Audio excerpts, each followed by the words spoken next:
खुल गया दरवाजा। कहते हैं हर पूर्णमासी की रात को पहाड़ी पर बने वीरान किले के खंडरों में से महाराजा मछेंद्र की रूह जाग उठती है और उस दिन अगर कोई भी किले के आसपास निकल जाए तो उसका हो जाता है एक भयानक अंत। तो दोस्तों, कहानी में बढ़ने से पहले अगर आपने चैनल को लाइक, शेयर या सब्सक्राइब नहीं किया है तो कर ले। हम अंधविश्वास को बढ़ावा नहीं देते। इन कहानियों को आप सिर्फ मनोरंजन के तौर पर सुने, बच्चे इन कहानियों को ना सुने। तो बढ़ते हैं अपनी आज की भयानक कहानी की तरफ। पूरणपुर राज्य समृद्धि से लबालब था। वहां के महाराजा मछेंद्र न्यायप्रिय थे, अपनी प्रजा से बहुत प्रेम किया करते थे। उनके राज्य में किसी चीज की कोई कमी नहीं थी। वह किसी के साथ कोई भी अत्याचार नहीं किया करते थे। उनकी इस आदत और उनकी यह न्यायप्रियता देखकर काफी राज्य आसपास के उनसे ईर्ष्या किया करते थे।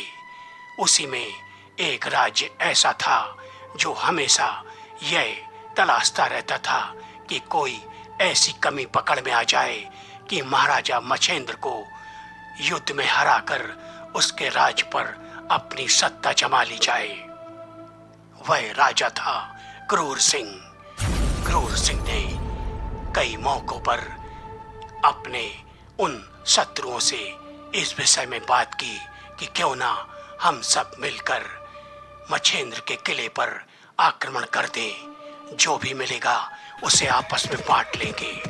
लेकिन किसी की इतनी हिम्मत नहीं होती थी, क्योंकि महाराजा मछेंद्र स्वयं एक शक्तिशाली तंत्र विद्याओं से लैस एक ऐसे राजा थे कि जिनके आसपास भी बुरी ताकतें नहीं फटकती थीं। लेकिन कहते हैं ना दोस्तों, एक ना एक दिन शनि की वक्र दृष्टि अच्छों पर पड़ जाती है। यही हुआ महाराजा मछेंद्र और उनके राज्य के लोगों के साथ। उनके शत्रु ने एक तांत्रिक जो बहुत ही पहुंचा हुआ था उसे अपने पास बुलाकर उसे सारी योजनाएं समझा दी। तांत्रिक ने उससे मनचाहा इनाम मांगा और कहा, मैं तुम्हारा काम कर दूंगा, लेकिन मुझे बदले में इतनी दौलत और इतनी रानियां चाहिए। राजा मान गया। उसने कहा, क्रूर सिंह तुम्हें वचन देता है, तांत्रिक, अगर तुमने मेरा यह काम कर दिया तो मैं दास दासियां और जो भी रानियां चाहोगे तुम्हें दे दूंगा। और तांत्रिक ने अपना माया जाल फैलाया।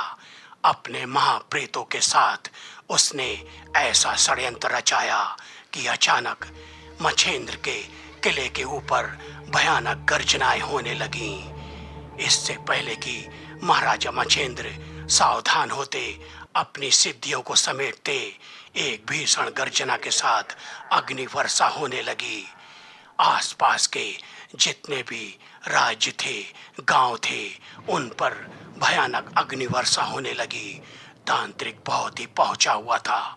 उसने अपने महाप्रेतों के साथ यह षड्यंत्र किया था। भागने के लिए किसी को कोई रास्ता नहीं मिला। तभी महाराजा मछेंद्र ने अपनी उन सिद्धियों को याद किया, लेकिन उस समय कोई भी उनकी सिद्धि या उनका तंत्र मंत्र काम नहीं किया और भीषण अग्निकांड में पूरा राज्य जल के भस्म हो गया। तब से हर पूर्णमासी को रात को खुल जाते हैं उस किले के दरवाजे और महाराजा मछेंद्र अपना बदला लेने के लिए उस इलाके में भटकते रहते हैं। वह वैसे तो किसी को कुछ नहीं कहते, लेकिन पूर्णमासी की रात को उन्हें वह दिन याद आ जाता है जिस समय उनके राज्य को भस्म किया गया था। इससे उनकी रूह क्रोधित हो जाती है और ऐसे अनदेखा करने वाले युवक युवकाओं के ऊपर आक्रमण कर देती है। तो कहते हैं ना दोस्तों, किसी भी चेतावनी को अनदेखा नहीं करना चाहिए। हमें अगर मना किया जाए कि उस जगह नहीं जाओ, तो हमें उस बातों को याद करके उस बात की इज्जत करनी चाहिए। कहानी अच्छी लगी हो तो लाइक शेयर कमेंट और सब्सक्राइब कर देना। फिर मिलेंगे।